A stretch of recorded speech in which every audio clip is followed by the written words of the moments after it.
Assalamualaikum warahmatullahi wabarakatuh. Perkenalkan, nama saya Reza Aulia Rohma, NIM E 2019-1062 dari kelas Perbankan Syariah 2 semester 4. Di sini saya akan memberi tanggapan tentang ekonomi tertutup tanpa kebijakan pemerintah atau yang biasa kita kenal dengan ekonomi dua sektor. Secara teoritas, ekonomi ada tiga macam. Yang pertama, ekonomi dua sektor atau ekonomi tertutup tanpa kebijakan pemerintah. Yang kedua, ekonomi tiga sektor atau ekonomi tertutup dengan kebijakan pemerintah. Yang ketiga, ekonomi empat sektor atau ekonomi tertutup.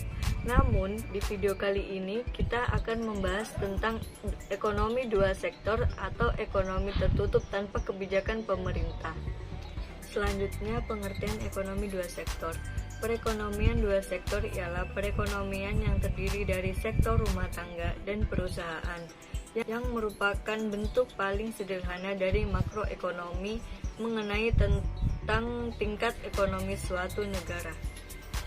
Yang selanjutnya, diagram alur perekonomian dua sektor hanya terdapat dua rumah tangga, yaitu rumah tangga produsen dan rumah tangga konsumen. Maksudnya ialah ada yang memproduksi dan ada yang mengkonsumsi. Selanjutnya, aliran pendapatan dalam ekonomi dua sektor. Yang pertama, sektor perusahaan, menggunakan faktor-faktor produksi yang dimiliki rumah tangga. Yang kedua, sebagian besar pendapatan yang diterima rumah tangga akan digunakan untuk konsumsi, yaitu membeli barang atau jasa yang dihasilkan oleh perusahaan. Yang ketiga, sisa pendapatan yang digunakan untuk konsumsi akan ditabung oleh institusi keuangan. Yang keempat, pengusaha yang ingin melakukan investasi akan meminjam tabungan rumah tangga yang dikumpulkan oleh institusi keuangan. Yang selanjutnya ialah hubungan antara konsumsi dan pendapatan. Pendapatan rumah tangga adalah faktor terpenting untuk menentukan tingkat pengeluaran. Artinya, jika rumah tangga belum mendapatkan pendapatan, maka mereka tetap melakukan konsumsi. Selanjutnya, investasi dan fungsi investasi. Investasi biasa dikenal dengan penanaman modal.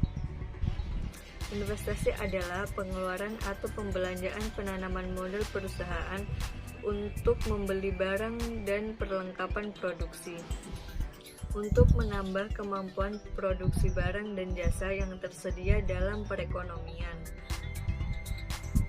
Investasi meliputi pengeluaran untuk pembelian barang modal, penggantian barang-barang modal yang telah didepresikan, pengeluaran untuk pembangunan kantor dan pabrik, penambahan nilai stok barang-barang yang belum terjual.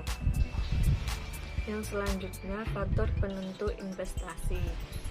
Yang pertama, tingkat keuntungan yang diamalkan akan diperoleh. Yang kedua, suku bunga.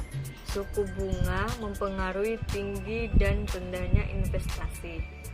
Yang ketiga, ramalan mengenai keadaan ekonomi di masa depan. Dan yang keempat ialah kemajuan ekonomi. Selanjutnya, tingkat pendapatan nasional dan perubahannya. Yang terakhir yaitu keuntungan yang diperoleh perusahaan. Fungsi investasi merupakan fungsi yang menunjukkan hubungan antara tingkat investasi dan tingkat pendapatan nasional. Fungsi investasi terdiri dari dua, yaitu fungsi otonomi dan fungsi investasi terpengaruh. Keseimbangan perekonomian negara tercapai apabila ketika pendapatan nasional sama dengan konsumsi dan investasi. Mungkin itu saja penjelasan dari saya mengenai ekonomi tertutup atau ekonomi dua sektor tanpa kebijakan pemerintah. Kurang lebihnya mohon maaf. Wassalamualaikum warahmatullahi wabarakatuh.